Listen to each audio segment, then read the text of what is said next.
Greetings, Facebook Live family. What's happening? It's Brother Shaq. Uh, Real quick, I was thinking about something that I actually been thinking about and talking about a lot over the last,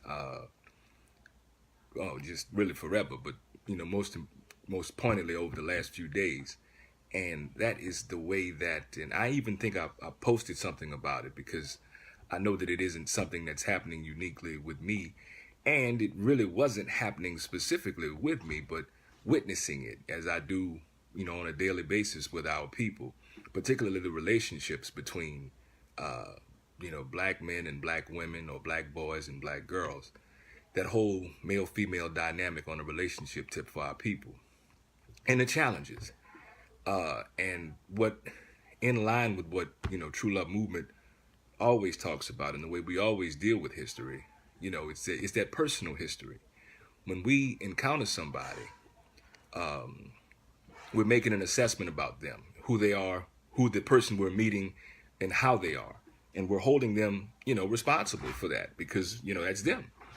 And I don't know, this is really more about solutions than something that we actually can do to remedy some of the things that keep tripping us up.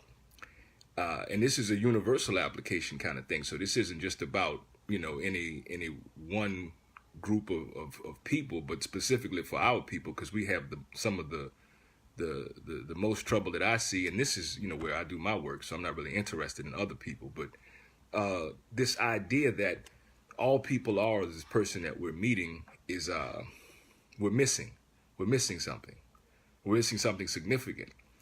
Typically when when we see black women, for example, who have difficulties with black men in different kinds of relationships, someone may say, well, she got daddy issues, man, and whatever. And oftentimes when you look into history, there is something in there. There is something about daddy and that relationship with daddy, and or lack thereof, or something about the quality of that relationship and the impact that it has on a young girl's development into womanhood.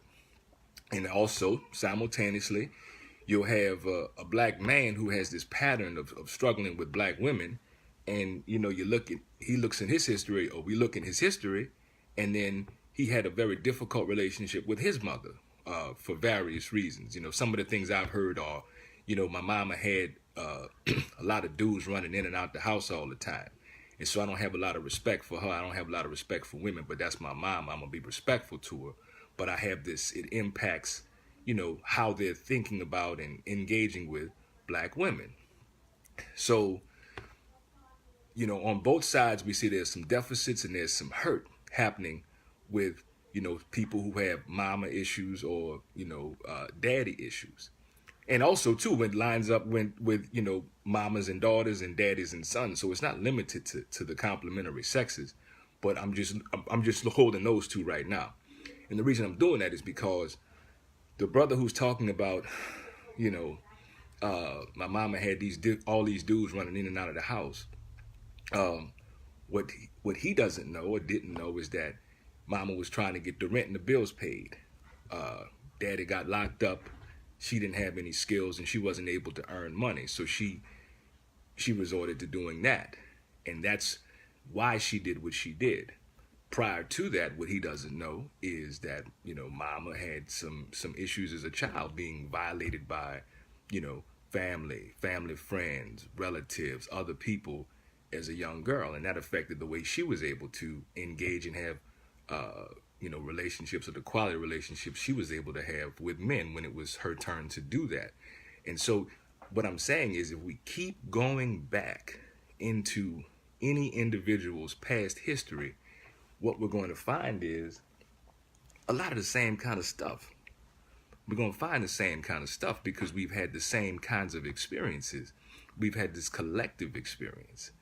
And we don't think about how that's impacted us over generations of time. We're dealing with the current people in the current generation, and we're making an assessment on them or judgment on them about what they should be doing, how they should be living, and we haven't looked at, or even considered rather, their own personal history. Many times they haven't even considered their own personal history, because in America, we're socialized to be very, very ahistorical. And this is important to think about and even discuss because we keep getting tripped up by the same shit. We keep getting tripped up because people are not meeting expectations. And that's problematic. We keep doing the same thing over and over and over and expecting to get a different result from it. So when we encounter someone, just consider that they are the current incarnation and the culmination of all of their ancestors and everybody that has come before them and everything that has happened with everyone who has come before them. Which brings me to my next point. That being the reality, we should all be very careful how we deal with people today, because how we are dealing with people today is going to end up impacting people who have not been born yet, who we don't know and will not know.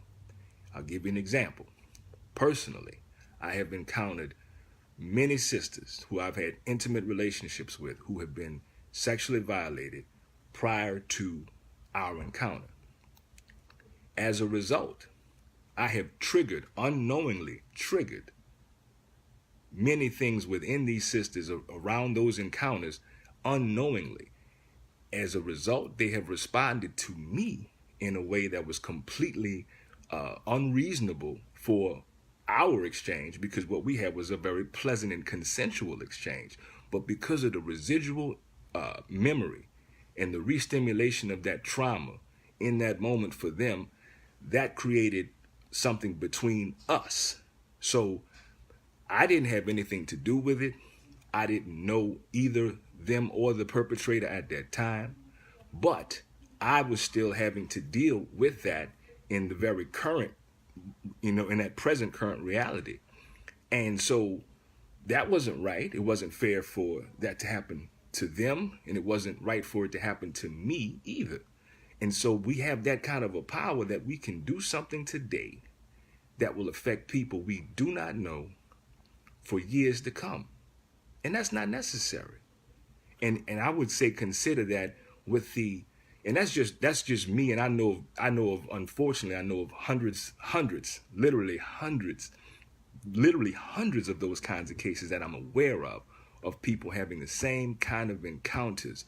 And so many times brothers are unknowingly re-stimulating things in sisters unknowingly, because we don't consider what has happened to this person or what this person has experienced before we get to them. We make assessments on them because that's what we know how to do. We're taught to judge and all those other kinds of things, but we're not really judging accurately or assessing accurately because we don't know the history. So this is a common thing that we can track all the way back to the plantation in terms of our people being violated. And that's not too far a place to go. That's important because we have to be sane about how we're dealing with one another today. And simply saying, so-and-so is a fast girl. Everybody likes fast girls when you're receiving something from fast girls, but then we judge the fast girls. And we don't consider, well, what happened for her to be fast? Where did she pick this up from? Critically, not from a judgmental standpoint, but critically analyzing how she's come to be this way. And, for example, and the same thing with brothers. They got a lot of dudes that really got a lot of angst and tension around dealing with black women. But let's look at the history relationship with their mother.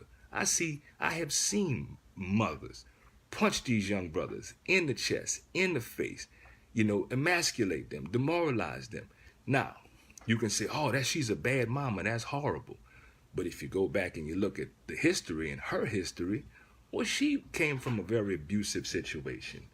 You see what I'm saying? And so now she's reminded about that, and that's being re-stimulated and all these other kinds of things with the young man. And so he don't even know. There's another example. He doesn't understand this is why she's acting that way. He just know this is my mama and this ain't right. And that is shaping his perspective about how women are and how women should be. And so then brothers get in these situations and relationships with sisters, and the sisters remind them of their mama, which they couldn't stand because of how she treated them. And so now we have the same thing happening all over again. So the solutions come from looking at the past history and understanding that this is a multi-generational thing, that it didn't just start with whoever this person is we're encountering, and to really be curious and interesting about what happened before you showed up. Not to judge it, but to understand it, because that's what you're dealing with. You're dealing with the culmination of that person's life, but you're also dealing with the culmination of all of that person's ancestors and previous generations on how they came to be that way. And so, with that kind of information, or with that kind of thought, the idea is that we'll all have more compassion for one another and how we are connecting with one another, and realizing that we are not just dealing with that person in front of you. You're dealing with all of the people who created that person and everything that happened to that person in their lives and in their forebearers' lives as well. So I hope this is useful and helpful, that we can move away from simply just looking at the individual in the moment and judging them, or judging whatever we think the situation is from a very narrow standpoint, and qualify it with, well, I wonder what has happened in this person's history. And also look at yourself in the mirror to say, what has happened in my history to give me the perspective that I have now? Because we're all the culmination of our experiences, not just that other person. So this is Brother Shaq and True Love Movement. I want you all to stay tuned also for tomorrow, True Love Movement Tuesdays. We got a really special True Love Movement Tuesdays. You know, we've been getting it in on True Love Movement Tuesdays. If you haven't seen it yet, you can check the YouTube channel, True Love Movement, our YouTube channel, where we have the previous True Love Movement Tuesday shows, as well as on the True Love Movement page in the archives for videos to see what we've done so far for the True Love Movement Tuesdays. But on tomorrow, we're going to be looking at why it's so hard to love the black woman on tomorrow. Again, tomorrow's True Love Movement Tuesday at 9 p.m. Central Standard Time, right on the True Love Movement Facebook page and on the True Love Movement Instagram. Is going to be why it's so hard to love the black woman. That's tomorrow's show. So I hope you'll join us. Share this and other shows with people that you respect. And give me some feedback, family. Like, if you're encountering this, or have you thought about this, or if you find that you're not looking at your own history and other people's history and how those things come together and what that creates, drop that in the comment section. Love to hear from you. Brother Shaq, wholeness.